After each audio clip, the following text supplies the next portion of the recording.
বিশাল পাহাড়।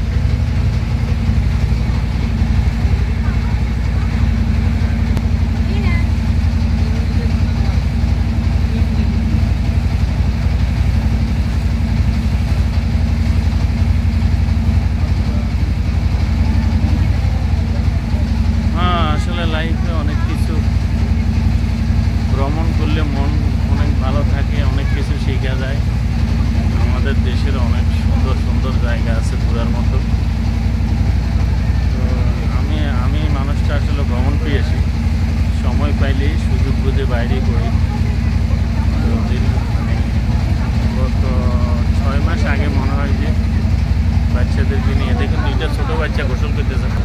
এ দেখেন আমি জুম করে দেখাই দিছি, এই যে বাপ ছেলে এরা 2 জনে না 2 ভাই এই লেকে গোসল করতেছে। আমি জুম করে দেখাই দিছি, এই দেখেন এই ছোটো বাচ্চা। তো আর একটা স্পিড বোট আসতেছে, দেখেন এই আমি জুম করে নিয়ে এসেছি। এই যে আর একটা আসতেছে অনেক দূরে।